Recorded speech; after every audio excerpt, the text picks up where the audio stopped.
Sonia Gandhi has attacked Prime Minister Narendra Modi. Just a week into the first session of the 18th Lok Sabha, the Congress's parliamentary party chairperson Sonia Gandhi has slammed Narendra Modi, saying that he hasn't changed despite the moral defeat in 2024 elections. Sonia Gandhi stated that Prime Minister preaches about building consensus, but he works in a confrontational style. Hitting out at Modi for invoking the emergency, Sonia Gandhi asserted that Indira Gandhi was defeated in 1977 and the people categorically gave a verdict on emergency, which was something that was accepted by the Grand Old Party. But the BJP is saying that the country has given a mandate to Prime Minister Narendra Modi, and Sonia Gandhi's claim that the emergency was accepted by the Congress Party is not true. सदन का एक process है, उस process के अंतर्गत बात होगी, एक प्रोटोकॉल है, सदन का प्रोटोकॉल में बात होगी, क्यों नहीं होगी बात। सरकार नीट से भाग नहीं रही, किसी भी चर्चा से भाग नहीं रही, परंतु इनको क्योंकि एक नैरेटिव खड़ा करना है, एक झूठ बोल कर एक बाउंडर खड़ा करना है।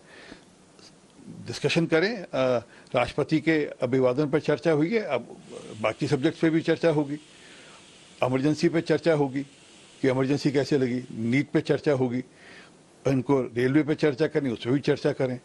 चर्चा करने से सरकार भाग नहीं रही, परंतु एक सदन का एक प्रोटोकॉल है, एक कायदे नियम है, उसके अनुसार होगी। इस बार जो है, जो बढ़ा हुआ नंबर है कांग्रेस का, उसने उसको उत्साहित किया हुआ है और वो पहले जैसी ना तो इंडी गठबंधन है ना कांग्रेस है, वो हर सवाल पर टकराट चाहते हैं।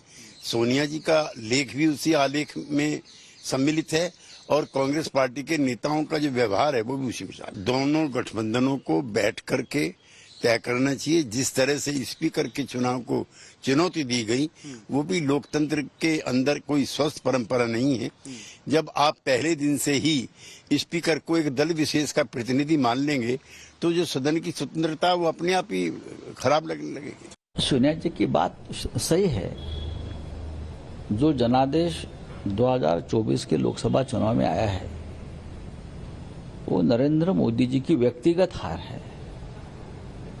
यही मोदी अपने दम पर 400 पार की भाषा कर रहे थे। कांग्रेस को 50 सीटें भी नहीं मिली। राहुल गांधी को बोलते थे शहजादे की जितनी उम्र है उतनी भी सीटें नहीं मिलेगी, लेकिन शहजादे ने आपको हरा दिया है मोदी जी। ये बात सही है कि आप जुगाड़ करके सत्ता पर बैठे हो। My colleague Amit Bharadwaj is now joining me on the story. Amit, Sonia Gandhi's editorial is just a trailer of things to come. What will happen in the parliament? Sonia Gandhi's editorial is just a glimpse. It seems like the opposition will not let this issue die down. Right, Aishwarya, the template has been set. Sonia Gandhi has expressed her opinion and, displeasure to what happened in the Lok Sabha in the past week. And what we are, given to understand that in the next 3 days, the issues concerning to the, either it be the debate on emergency or re-NEET or paper leak or Manipur, all these issues will be emphasized by the opposition parties or India bloc inside the Lok Sabha as well as Rajya Sabha. So the government is going to face a tough time on the floor of the house to manage the opposition, because this time around the opposition is much more strengthened, and this is a fact that even the BJP allies are accepting right now, and hence suggesting that the both alliances should sit together and find resolution in order to run the house properly, and that the convention of the house should not be broken. Back to you, Aishwarya. Right, Amir, the convention of the house should not be broken. That's something that all the sides at the moment are speaking about.